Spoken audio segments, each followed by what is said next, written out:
God told you to be kind, to forgive, to love. But there are 5 things He never meant for you to share. Not with friends, not with family, not even with the people you trust most, because some truths are sacred. The moment you speak them, you invite spiritual warfare. Let's talk about what God said you should never tell anyone. Number 1, never tell anyone your next move. When God gives you a vision, it's not for public discussion, it's for private preparation. Joseph learned this the hard way.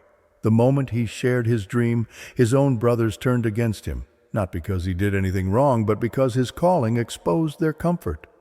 Some people will celebrate you until your destiny starts convicting their stagnation. That's why God sometimes hides your plans, not to punish you, but to protect you. When you speak too soon, you invite opinions, doubt, and spiritual interference. Every word you speak has power, and the wrong ears can twist what God whispered. The enemy listens for clues, studies patterns, and looks for open doors. Your words can become one. That's why the Bible says in Proverbs 29:11, "A fool vents all his feelings, but a wise man holds them back." Some visions grow best in silence, some blessings are safest in secrecy. You don't need validation for what God has already confirmed. When the time is right, your fruit will speak for itself. So rather than announcing, prepare. Instead of explaining, obey. Move quietly, pray deeply, and let your results preach louder than your words. Number 2, never tell anyone everything God told you in secret. Some things God speaks are meant for revelation, not conversation. When God whispers something to your spirit, a warning, a dream, a conviction, it's not always your job to explain it, because some people will mock what they don't understand. Others will twist it, question it, or plant doubt where God planted faith. Think of Mary. When the angel told her she would carry the Son of God, she didn't run to prove it. She kept all these things and pondered them in her heart, as recorded in Luke 2:19. Why did she do this? Because revelation loses its purity when exposed to the wrong atmosphere. There are moments when God speaks to protect, to instruct, or to prepare, and if you release it too early, you invite voices that were never meant to influence your obedience. Some divine instructions are like seeds. If you dig them up too soon, they'll never grow. Therefore, guard what God whispers. Not every word is meant for the public. Some are meant for your altar, not your audience. Remember, revelation is sacred currency. Spend it only where there's discernment. Number 3, never tell anyone your good deeds or sacrifices. In a world obsessed with showing everything, God still values what's done in secret. Matthew 6:3 says, "But when you give to the needy, do not let your left hand know what your right hand is doing." This is because when you seek attention for what should honor God, the reward shifts from heaven's approval to human applause. Some people do the right thing but lose the blessing because they want it to be seen. They post it, mention it, or slip it into conversations, hoping someone will notice. However, God doesn't need you to prove your goodness. He has already seen it. When you brag about your obedience, you make the sacrifice about yourself, not Him. The moment you trade sincerity for recognition, you also trade reward for reputation.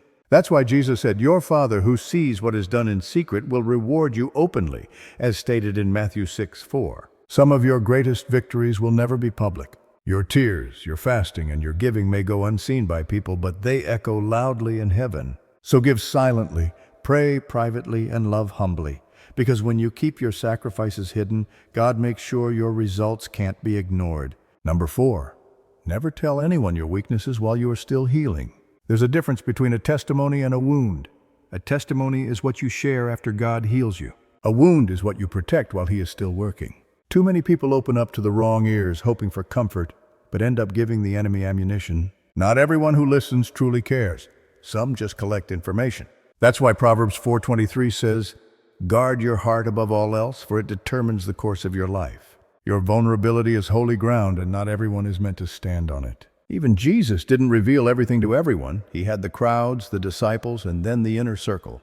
There were still things only He and the Father shared. It's okay to be transparent, but be Spirit-led, not emotionally driven. Share your battles with those who are anointed to handle them, not just available to hear them. Because when you expose pain too early, you risk reopening what God is trying to close. So until your wound becomes your witness, stay quiet, stay prayerful, and let God finish the healing in secret.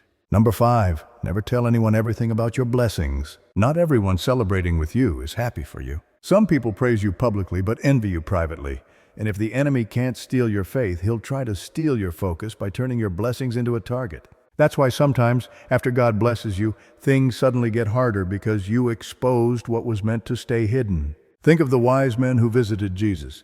After they found Him, an angel warned them not to tell Herod where the child was. Some blessings are fragile, too new to survive exposure. God's favor is like fresh oil. It must be covered until it's ready to pour. When you tell the wrong people what God gave you, jealousy, doubt, and curses can follow. That's not superstition, that's spiritual wisdom. Celebrate in gratitude, not in public display. Thank God quietly before you tell the world loudly. Let your peace be the proof that you are blessed, not your posts or your praise reports. Because true favor doesn't need an announcement. It reveals itself in time. Every secret God asks you to guard isn't about silence, it's about stewardship. Your dreams, your revelations, your sacrifices, your healing, and your blessings are all sacred assignments. When you learn to protect what's holy, you create space for God to multiply it because the enemy can't attack what he doesn't know about. People can't curse what they can't see. So guard your words like you guard your heart. Move quietly, love deeply, and let your life speak louder than your lips. The truth is, God's not trying to hide things from you. He's teaching you how to protect what's for you. When you learn to move in silence, He starts to speak louder in your spirit. So before you share your next dream, blessing, or breakthrough, ask yourself, is this for people's ears or for God's glory? If this message spoke to you, drop "guard it" in the comments and make sure you subscribe, because the next message will reveal how God exposes people who secretly plot against your destiny. Stay covered, stay discerning.